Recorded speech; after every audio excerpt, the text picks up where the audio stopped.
আজকে আপনাদের সঙ্গে শেয়ার করব সম্পূর্ণ দেশি স্টাইলে স্পাইসি চিকেন এগ মশলা পাস্তা।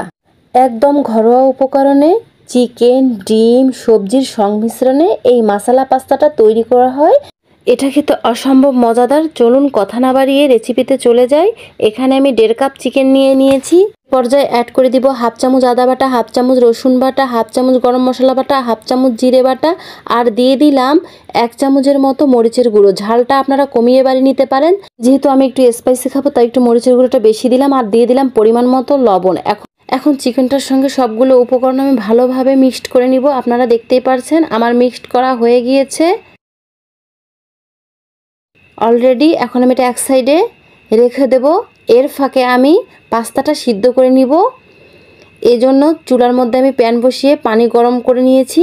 এর মাঝে কিছুটা তেল দিয়ে দিলাম। আপনারা যে কোনো ব্র্যান্ডের পাস্তা নিতে পারেন, এতে কোনো সমস্যা নেই। এই যে আমি পাস্তা নিয়ে নিয়েছি, এটা আমি পুরোটা রান্না করব না, অর্ধেকটা রান্না করব। আপনারা দেখতেই পাচ্ছেন পানিটা গরম হয়ে গেলে এর মাঝে আমি পাস্তাটা দিয়ে দিলাম। আমার পাস্তাটা সিদ্ধ করতে বেশি সময় লাগবে না, এটা 5 মিনিটের মধ্যে সিদ্ধ হয়ে গিয়েছে অলরেডি, আপনারা দেখতেই পাচ্ছেন। এখন আমি এটা পানি ঝরিয়ে উঠিয়ে নিচ্ছি। আর কোন পাস্তা কতটুক সময়ে সিদ্ধ করতে হবে সেটা লেখায় থাকে, এটা আমরা কম বেশি সকলেই জানি। এখন চুলায় একটি প্যান বসিয়ে তাতে পরিমাণ মতো তেল দিয়ে দিয়েছি। এখন আমি চিকেনটা দিয়ে দিব, দেন এটা আমি ভেজে নিব। আর চিকেনটা অবশ্যই হাই হিটে ভাজতে হবে, না হলে চিকেন থেকে পানি ছেড়ে দিবে। আপনারা দেখতেই পাচ্ছেন আমার চিকেনটা অলরেডি ভাজা হয়ে গিয়েছে।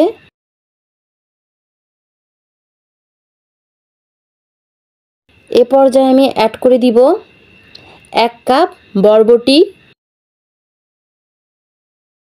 অ্যাড করে দিব 1 কাপ গাজর কুচি, এ পর্যায়ে অ্যাড করে দিব হাফ কাপ বিটরুট, অ্যাড করে দিব হাফ কাপ ক্যাপসিকাম, দিয়ে দিব হাফ কাপ পেঁয়াজ কুচি, দিয়ে সবগুলো উপকরণ হাই হিটে ভেজে নিব। এটা খুব বেশিক্ষণ ভাজতে হবে না। যখন একটু দেখব কালারটা চেঞ্জ হয়ে আসছে, এই পর্যায়ে আপনারা দেখতে পাচ্ছেন সবজিটাও অলমোস্ট ভাজা হয়ে গিয়েছে। যেহেতু এটা আমরা সালাদ হিসেবে খাই, এটা খুব বেশি ভাজার প্রয়োজন নেই, আপনারা দেখতেই পাচ্ছেন। এখন এর মাছটা আমি ফাঁকা করে নিব। নেওয়ার পর এখানে সামান্য একটু তেল দিয়ে দিলাম। দেন এর মাঝে এখন আমি 2টো ডিম দিয়ে দিব। আপনারা চাইলে ডিমটা অন্য জায়গায়ও করে নিতে পারেন, কিন্তু আমি এর মাঝেই দিয়ে দিলাম। সামান্য একটু লবণ দিয়ে এটা আমি ভেঙে দিব, আপনারা দেখতেই পাচ্ছেন।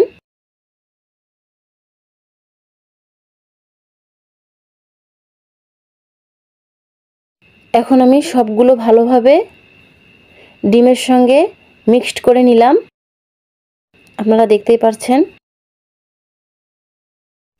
এখন আমি এ পর্যায়ে পাস্তাটা এর মাঝে অ্যাড করে দিলাম।